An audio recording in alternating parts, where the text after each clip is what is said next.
IBPS clerk ಎಕ್ಸಾಮ್‌ಗೆ prelims ಎಕ್ಸಾಮ್‌ಗೆ ನಮಗೆ ಓನ್ಲಿ 41 ಡೇಸ್ ಇದೆ. ಅದಕ್ಕೋಸ್ಕರ ನಾವು ಯಾವ ರೀತಿ ಯಾವುದು ಇಂಪಾರ್ಟೆಂಟ್ ಆಗಿ ವರ್ಕ್ ಮಾಡಬೇಕು, ಯಾವ ಸಬ್ಜೆಕ್ಟಲ್ಲಿ ಯಾವುದು ನಾವು ಚೆನ್ನಾಗಿ ವರ್ಕ್ ಮಾಡಿದರೆ ನಮಗೆ ಮಾರ್ಕ್ಸ್ ಇಂಪ್ರೂವ್ ಆಗುತ್ತೆ ಮತ್ತು ಎಕ್ಸಾಮ್ ಅಟೆಂಡ್ ಮಾಡೋಕ್ಕೆ ಸುಲಭವಾಗುವಂಥದ್ದು. ಈಗ ಬಿಗಿನರ್ ಆಗಿ ಸ್ಟಾರ್ಟ್ ಮಾಡ್ತಿರೋರಿಗೆ ಕೂಡ ಇದು ಹೆಲ್ಪ್ ಆಗುತ್ತೆ. ಅಂದರೆ ಸೆಲೆಕ್ಟೆಡ್ ಟಾಪಿಕ್ಸ್ನ ನಾನು ಹೇಳ್ತಾ ಇದ್ದೀನಿ. ಇಷ್ಟು ಮಾಡಿದರೆ ನಿಮಗೆ ಪ್ರಿಲಿಮ್ಸಲ್ಲಿ ಅಂದರೆ ಅಕ್ಯುರಸಿ ಮತ್ತು ನೀವು ಸ್ಪೀಡಾಗಿ ಟೆಸ್ಟ್ ಬರಿತಾ ಇದ್ರಿ ಅಂತಂದರೆ ಈ ಟಾಪಿಕ್ನ ಸೆಲೆಕ್ಟ್ ಮಾಡ್ಕೊಂಡ್ರೆ ಸಾಕು, ನಿಮಗೆ ಪ್ರಿಲಿಮ್ಸ್ನ ನೀವು ಕ್ಲಿಯರ್ ಮಾಡ್ಬೋದು. ಯಾವುದೇ ರೀತಿ ಡೌಟ್ ಇರಲಾರ್ದಂಗೆ ನೀವು 100% ಅಕ್ಯುರೇಟಾಗಿ ಮಾಡಿರಂದರೆ ನೀವು ಈ IBPS ಕ್ಲರ್ಕ್ ಪ್ರಿಲಿಮ್ಸ್ನ 45 ಡೇಸಲ್ಲಿ ಕೂಡ ನೀವು ಪ್ರಿಲಿಮ್ಸ್ನ ಕ್ರಾಕ್ ಮಾಡ್ಬೋದು. ಅದು ನಾ ಇವತ್ತು ಯಾವ ಟಾಪಿಕ್ಕು ಮತ್ತು ನಾನು ಗ್ರೀನಾಗಿ ಕಲರ್ ಮಾಡಿರ್ತಕ್ಕಂತಹ ಅದು ಭಾಳಷ್ಟು ಇಂಪಾರ್ಟೆಂಟ್ ಆಗಿರುತ್ತೆ.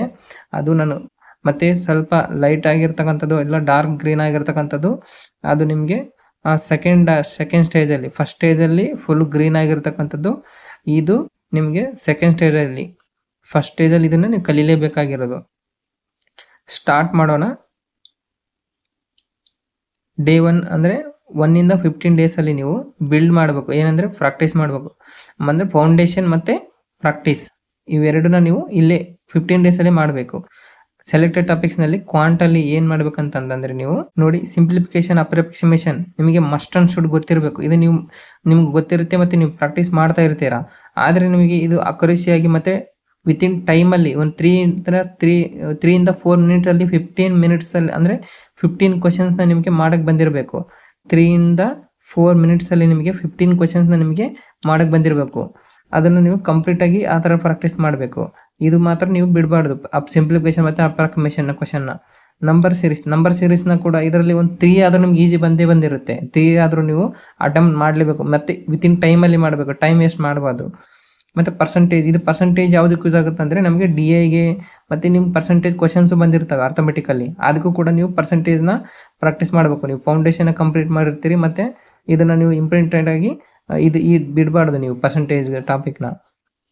ರೇಷಿಯೋ ಆ್ಯಂಡ್ ಪ್ರಪೋರ್ಷನ್ನು ಯಾವುದರಲ್ಲಿ ಯೂಸ್ ಆಗುತ್ತೆ ಅಂತಂದರೆ ಇದು ಭಾಳಷ್ಟು ನೋಡಿ, ಪ್ರಾಫಿಟ್ ಆ್ಯಂಡ್ ಲಾಸು, ಇದು compound interest, time and work ಮತ್ತು ಇದೆಲ್ಲದರಲ್ಲೂ ನಿಮಗೆ ಯೂಸ್ ಆಗುತ್ತೆ. ಮತ್ತು ನಾನು ಇನ್ನೊಂದು ಹೇಳಲಿಲ್ಲ, ಏಜಸ್ಸಲ್ಲಿ ಕೂಡ ಯೂಸ್ ಆಗುತ್ತೆ. ನೀವು ಏಜಸ್ ಕೂಡ ಈಸಿಯಾಗಿರುತ್ತೆ ಟಾಪಿಕ್, ಅದನ್ನು ಕೂಡ ನೀವು ತೊಗೊಂಡೋಗ್ಬೇಕು. ಏಜಸ್ಸಲ್ಲಿ ಕೂಡ ನೀವು ಅದನ್ನು ವರ್ಕ್ ಮಾಡಬೇಕು. ಯಾಕಂದರೆ ರೇಷಿಯೋ, ಪ್ರಪೋರ್ಷನ್ನು, ಪರ್ಸೆಂಟೇಜ್ ಎಲ್ಲ ಕೊಟ್ಟಿರ್ತಾರಲ್ವ, ಅದು ಕೂಡ ನಿಮಗೆ ಯೂಸ್ ಆಗುತ್ತೆ. ನೀವು ಏಜಸ್ ಕೂಡ ನೋಡ್ಕೊಳ್ಳಿ. ಮತ್ತು ರೇಷಿಯೋ ಆ್ಯಂಡ್ ಪ್ರಪೋರ್ಷನ್ನು ಇದಷ್ಟು ನೋಡಲೇಬೇಕು.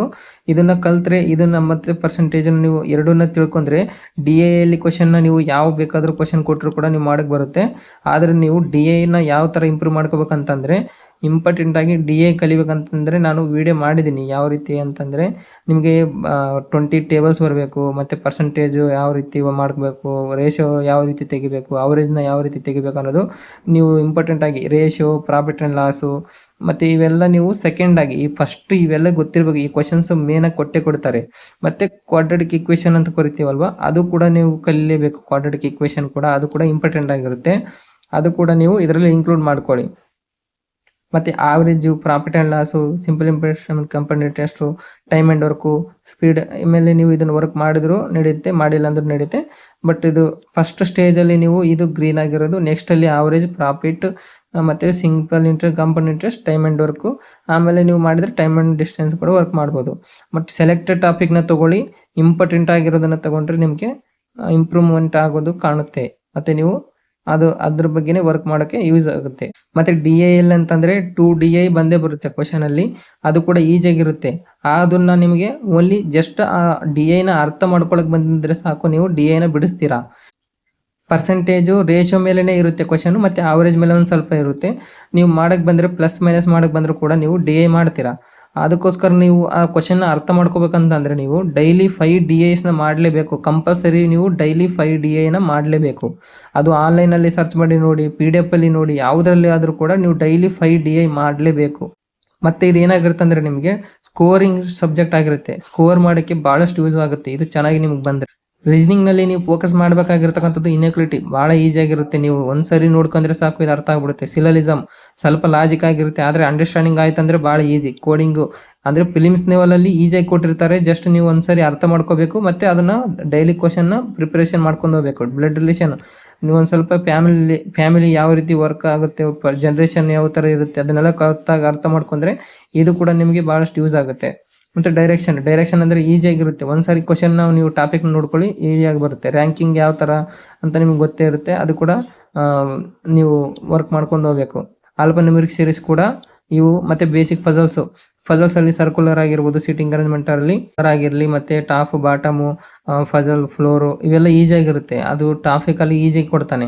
ಇದನ್ನು ನೀವು ಈಸಿಯಾಗಿ ಕಲ್ಕೋಬೇಕು. ಬೇರೆದು ಯಾವುದು ಇಲ್ಲಾಂದ್ರೂ ಪರವಾಗಿಲ್ಲ. ರೀಸನಿಂಗಲ್ಲಿ ಇದಿಷ್ಟನ್ನು ನೀವು ಕಂಪ್ಲೀಟ್ ಮಾಡಿ. ಇವು ಕಂಪ್ಲೀಟ್ ಮಾಡೋಕ್ಕೆ ಒಂದು 5 days ಸಾಕಾಗುತ್ತೆ ನಿಮಗೆ. ಜಸ್ಟ್ ಅರ್ಥ ಮಾಡ್ಕೊಳ್ಬೇಕು, ವರ್ಕ್ ಮಾಡೋಕ್ಕೆ. ಒಂದು ಸ್ವಲ್ಪ ನಿಮಗೆ ಇದು ಸಿಲಲಿಸಮ್ ಅರ್ಥ ಆಗಿಲ್ಲ ಅಂದ್ರೂ ನಿಮಗೆ 2 days ಆದಮೇಲೆ ನಿಮಗೆ ಅರ್ಥ ಆಗುತ್ತೆ ಇದು. ಮತ್ತು ಅಲ್ಪನಿವರ್ಸರು ಈಜು ಕೂಡ ಈಸಿ ಇರುತ್ತೆ. ಜಸ್ಟ್ ನೀವು ಆ ಸಬ್ಜೆಕ್ಟಲ್ಲಿ ಇರ್ತಕ್ಕಂಥ ಅಂದರೆ ಆ ಟಾಪಿಕಲ್ಲಿ ಇರ್ತಕ್ಕಂಥ ಲ್ಯಾಂಗ್ವೇಜನ್ನು ಅರ್ಥ ಮಾಡ್ಕೊಂಡ್ರೆ ಸಾಕು. ನೀವು ಅರ್ಥ ಮಾಡ್ಕೊತೀರಾ, ಒಂದು 5 daysಲ್ಲಿ ಅರ್ಥ ಮಾಡ್ಕೊಂಡು ನೀವು ವರ್ಕ್ ಮಾಡ್ಬೋದು. ಈ 15 daysಲ್ಲಿ ಕೂಡ ರೀಸನಿಂಗ್ನ ನೀವು ಈ ಥರ ತೊಗೊಂಡು ಹೋಗ್ಬೇಕಾಗುತ್ತೆ. ಇಂಗ್ಲೀಷಲ್ಲಿ ಏನಂತಂದರೆ ಇಂಗ್ಲೀಷಲ್ಲಿ ನೋಡಿ, ಒಂದಕ್ಕೆ ಒಂದು ಕನೆಕ್ಟ್ ಇರುತ್ತೆ. ನೀವು ರೀಡಿಂಗ್ ಕಂಪ್ರೆನ್ಷನ್ ಮಾಡ್ತಿದ್ದೀರ ಅಂತಂದರೆ, ರೀಡಿಂಗ್ ಕಂಪ್ರೆನ್ಷನ್ ಅಂದರೆ ನೀವು ಎಡಿಟರ್ನ ಚೆನ್ನಾಗಿ ಡೈಲಿ ವರ್ಕ್ ಮಾಡಬೇಕು, ಡೈಲಿ ಓದ್ತಾ ಇರಬೇಕು. ಎಡಿಟರಲ್ಲಿ ಆಗಿರಲಿ, ಎಲ್ಲಿ ಬೇಕಾದರೂ ನಿಮಗೆ ಎಲ್ಲಿ ಇಂಗ್ಲೀಷ್ ಸೆಂಟೆನ್ಸ್ ಕಾಣುತ್ತೋ ಅದು ಇಂಗ್ಲೀಷ್ನ ನೀವು ಓದ್ತಾ ಇರಬೇಕು.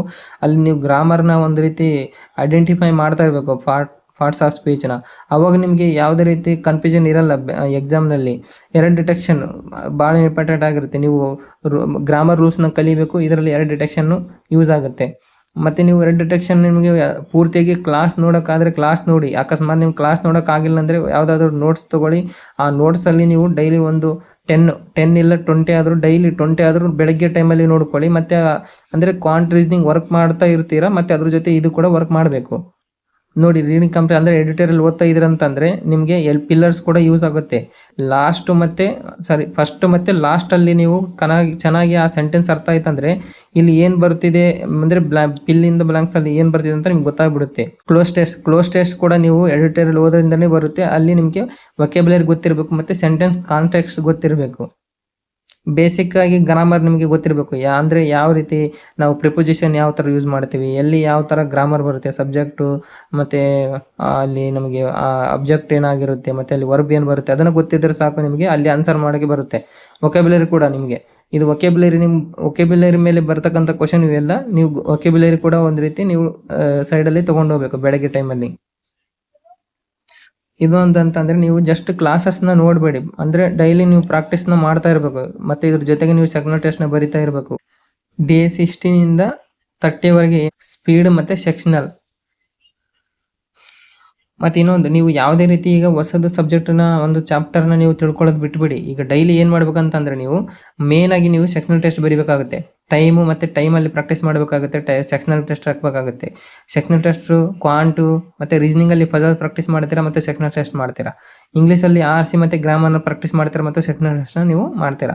ಇಂಪಾರ್ಟೆಂಟಾಗಿ ಏನಂತಂದರೆ ನೀವು ಆಫ್ಟರ್ ಟೆಸ್ಟ್ ಮೇನ್ ಇಂಪಾರ್ಟೆಂಟಾಗಿ ಯಾವುದೇ ಟೆಸ್ಟ್ ಬರೀತಿದ್ದೀರ ಅನ್ಕೋರಿ, ಈ ಸೆಕ್ಷನಲ್ ಟೆಸ್ಟ್ನ ಆಗಿರಲಿ, ಫುಲ್ ಮಾರ್ಕ್ ಟೆಸ್ಟ್ನ ಆಗಿರಲಿ, ನೀವು ಫಸ್ಟ್ ನೀವು ಯಾಕೆ ರಾಂಗ್ ಆಯಿತು, ಈಗ ರಾಂಗ್ ಆಗಿರುತ್ತೆ ಒಂದು ಕ್ವಶನ್, ಅದು ಯಾಕೆ ರಾಂಗ್ ಆಯ್ತು ಅಂತ ನೀವು ಕೇಳ್ಕೋಬೇಕು. ಅದಕ್ಕೆ ಇಂಪಾರ್ಟೆಂಟಾಗಿ ನೀವು ಆ ರೀಸನ್ ಹುಡ್ಕೋಬೇಕು. ಸ್ಕಿಪ್ ಎದಕ್ಕೆ ಮಾಡಿದ್ರಿ, ಏನು ಪ್ರಾಬ್ಲಮ್ ಇತ್ತು, ಅಲ್ಲಿ ಯಾಕೆ ಸ್ಕಿಪ್ ಮಾಡಬೇಕಾಯಿತು ಅದನ್ನು ನೀವು ತಿಳ್ಕೊಬೇಕು ಮತ್ತು ಅದಕ್ಕೆ ಸೊಲ್ಯೂಷನ್ ತಿಳ್ಕೊಬೇಕು. ಟೈಮ್ ಜಾಸ್ತಿ ಎಲ್ಲಿ ವೇಸ್ಟ್ ಆಯಿತು, ಯಾವುದಕ್ಕೋಸ್ಕರ ವೇಸ್ಟ್ ಆಯಿತು ಅದನ್ನು ನೀವು ಕಲಿಬೇಕು. ಅದನ್ನು ನೀವು ಸೈಡಾಗಿ ಬರ್ಕೊಂಡು ಅದು ಯಾಕೆ ಟೈಮ್ ಜಾಸ್ತಿ ವೇಸ್ಟ್ ಆಯಿತು ಅಂತ ನೀವು ಅದನ್ನು ಬರೆದು ಅದನ್ನು ಮತ್ತೆ ಒಂದು ಸಾರಿ ಪ್ರಾಕ್ಟೀಸ್ ಮಾಡಬೇಕು. ನೋಡಿ, ಇವರ ಫೋಕಸ್ ಶುಡ್ ಬಿ ಎಲ್ಲಿ ಅಂದರೆ ಅಕ್ಯುರೇಸಿನ ಹೆಚ್ಚು ಮಾಡಬೇಕಾಗಿರುತ್ತೆ ನಿಮಗೆ ಮೇನ್ ಇಂಪಾರ್ಟೆಂಟಾಗಿ.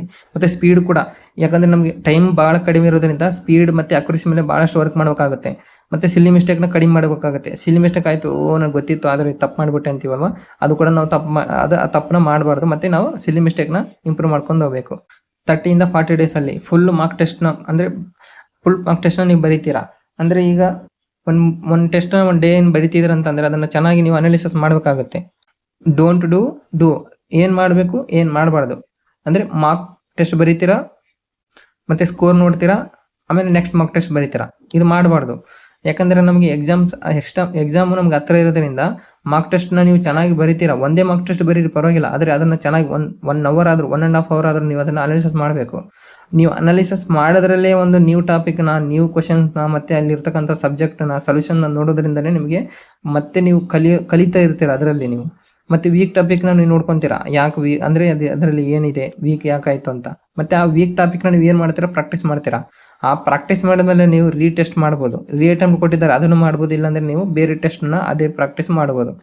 ಮತ್ತು ನಿಮಗೆ ಭಾಳಷ್ಟು ಒಂದು ಟಾಪಿಕ್ ನಿಮ್ಗೆ ಬರ್ತಾ ಇಲ್ಲ, ನಿಮಗೆ ಭಾಳ ಅದು ಕಷ್ಟ ಕೊಡ್ತಿದೆ ನಿಮಗೆ, ಅಂದರೆ ಬರ್ತಾನೆ ಇಲ್ಲ ಅಂತಂದರೆ ಆ ಟಾಪಿಕ್ ಮೇಲೇ ನೀವು ಒಂದು 10-20 ಕ್ವಶನ್ಸ್ನ ಬೇರೆ ಬೇರೆ ರೀತಿಯಲ್ಲಿ ಟಾಪಿಕ್ನ ತಿಳ್ಕೊಬೇಕು, ಕಾನ್ಸೆಪ್ಟ್ನ ಅರ್ಥ ಮಾಡ್ಕೋಬೇಕು, ಮತ್ತು ಅದನ್ನು ಪ್ರಾಕ್ಟೀಸ್ ಮಾಡಬೇಕು. 41 45 ಅಂದರೆ ಫೈನಲ್ ರಿವಿಷನ್. ಮತ್ತು ನೋಡಿ, ಇಲ್ಲಿ ಯಾವುದೇ ರೀತಿ ಹೊಸ ಟಾಪಿಕ್ನ ಕಲಿಯೋಕೆ ಹೋಗಬೇಡಿ, ಮತ್ತು ಯಾವುದೇ ರೀತಿ ನ್ಯೂ ಟಾಪಿಕ್ ನಿಮಗೆ ಆವಾಗ ಈ ಟೈಮಲ್ಲಿ ನಿಮಗೆ ಭಾಳಷ್ಟು ಇಂಪಾರ್ಟೆಂಟ್ ಆಗಿರಲ್ಲ. ಏನು ಮಾಡ್ಬೇಕಂತಂದರೆ ಫಾರ್ಮುಲಾಗಳನ್ನ ರಿವಿಷನ್ ಮಾಡಬೇಕು. ಕ್ವಾಂಟಲ್ಲಿ ನೀವು ಕಲ್ತಿರ್ತೀರ, ಫಾರ್ಮುಲಾ ಆಗಿರಲಿ, ಅದರಲ್ಲಿ ಏನೇನು ಬರುತ್ತೆ ಇಂಪಾರ್ಟೆಂಟಾಗಿ ನೀವು ಅದು ಮಾಡಬೇಕು. ಮತ್ತು ಇದರಲ್ಲಿ ನೀವು ಕ್ಯಾಲ್ಕುಲೇಷನ್ ಪ್ರಾಕ್ಟೀಸ್ ಮಾಡಬೇಕು. ಎಕ್ಸಾಮ್ಗೆ ಯೂಸ್ ಆಗತಕ್ಕಂಥ ಕ್ಯಾಲ್ಕುಲೇಷನ್ನ ನೀವು ವರ್ಕ್ ಮಾಡಬೇಕು. ವೆಕ್ಯಾಬುಲರಿ ರಿವಿಷನ್ ಮಾಡಬೇಕು. ಗ್ರಾಮರ್ ಮಿಸ್ಟೇಕ್ಸ್ನ ನೋಡ್ಕೋಬೇಕು. ಫಜಲ್ ಅಪ್ರೋಚಸ್ನ ಯಾವ ಥರ ಮಾಡ್ಬೇಕು ಅನ್ನೋದು ನೋಡಬೇಕು. ಪ್ರೀವಿಯಸ್ ಮಾರ್ಕ್ ಟೆಸ್ಟ್ ಅಂದರೆ ಮಾರ್ಕ್ ಟೆಸ್ಟ್ನಲ್ಲಿ ಮಿಸ್ಟೇಕ್ನ ಮಾಡಿರ್ತೀವಲ್ಲ ಅದನ್ನು ರಿವಿಷನ್ ಮಾಡ್ಕೋಬೇಕು. ಮತ್ತು ನಾವು ಸೆಕ್ಷನಲ್ ಟೆಸ್ಟ್ನ ಶಾರ್ಟ್ ಟೈಮಲ್ಲಿ ಮಾಡೋದಕ್ಕೆ ನಾವು ಪ್ರಯತ್ನ ಪಡಬೇಕು. ಮತ್ತು ನೀವು ಇದನ್ನು ಚೆನ್ನಾಗಿ ವರ್ಕ್ ಮಾಡ್ತಿದ್ದೀರ ಅಂತಂದರೆ ಈ 45 ಡೇಸಲ್ಲಿ ನೀವು ಇಂಪ್ರೂವ್ಮೆಂಟ್ ಚೆನ್ನಾಗಿ ಅಕ್ಯುರಸಿ ಮತ್ತು ಟೈಮಲ್ಲಿ ಕರೆಕ್ಟಾಗಿ ವರ್ಕ್ ಮಾಡ್ತಿದ್ದೀರ, ಒನ್ ಡೇ ಬಿಡದೇ ಇರೋ ಥರ ಕನ್ಸಿಸ್ಟೆನ್ಸಿಯಾಗಿ ವರ್ಕ್ ಮಾಡ್ತಿದ್ದೀರ ಅಂದರೆ ನಿಮಗೆ ಫಿಲಿಮ್ಸ್ನ ನೀವು ಪಕ್ಕ ಈ ಸರಿ ಕ್ರ್ಯಾಕ್ ಮಾಡ್ತೀರಾ, ಯಾವುದೇ ರೀತಿ ಡೌಟ್ ಇಲ್ಲ. ಈ ಸೆಲೆಕ್ಟೆಡ್ ಟಾಪಿಕ್ಸ್ನ ನೀವು ಚೆನ್ನಾಗಿ ವರ್ಕ್ ಮಾಡಬೇಕು. ಮತ್ತು ಈ ಸ್ಟ್ರಾಟಜಿನ ಬೇರೆ ಸ್ಟ್ರಾಟಜಿ ನೋಡೋಕೆ ಹೋಗಬೇಡಿ, ಇಷ್ಟೇ ನೀವು ಕಲ್ತ್ರೆ ಸಾಕು, ನೀವು ಫಿಲಿಮ್ಸ್ನ ಕ್ರ್ಯಾಕ್ ಮಾಡ್ಬೋದು. ಆದರೆ ವಿತ್ ಅಕ್ಯುರಸಿ, ವಿತ್ ಟೈಮ್, ಅದು ಭಾಳಷ್ಟು ಇಂಪಾರ್ಟೆಂಟ್ ಆಗಿರುತ್ತೆ. ನೋಡಿ, 45 ಡೇಸ್ ರೂಲ್ ಏನಂದರೆ ಫಸ್ಟ್ 15 ಡೇಸ್ನ ಕಾನ್ಸೆಪ್ಟ್ ಮತ್ತು ಪ್ರಾಕ್ಟೀಸು, ನೆಕ್ಸ್ಟ್ 15 ಡೇಸ್ ಸ್ಪೀಡ್ ಮತ್ತು ಸೆಕ್ಷನಲ್ಸು, ನೆಕ್ಸ್ಟ್ 10 ಡೇಸಲ್ಲಿ ನೀವು ಮಾರ್ಕ್ ಟೆಸ್ಟ್ ಮತ್ತು ಅನಾಲಿಸಿಸು, ಲಾಸ್ಟ್ 5 ಡೇಸಲ್ಲಿ ರಿವಿಷನ್ ಮಾಡ್ತೀರಾ. ಮತ್ತು ಅಕ್ಯುರಸಿ ಬಗ್ಗೆ ಇಂಪಾರ್ಟೆಂಟಾಗಿ ನೀವು ಯೋಚನೆ ಮಾಡ್ತೀರಾ, ಅಕ್ಯುರಸಿ ಇಂಪಾರ್ಟೆಂಟ್ ಆಗಿರುತ್ತೆ. ಮತ್ತು ನನ್ನ ಚಾನಲ್ಗೆ ನೀವು ಇನ್ನೂ ಹೊಸಬರಾಗಿದ್ದರೆ ನೀವು ಚಾನಲನ್ನು ಸಬ್ಸ್ಕ್ರೈಬ್ ಮಾಡ್ಕೊಳ್ಳಿ. ಧನ್ಯವಾದಗಳು ಫ್ರೆಂಡ್ಸ್.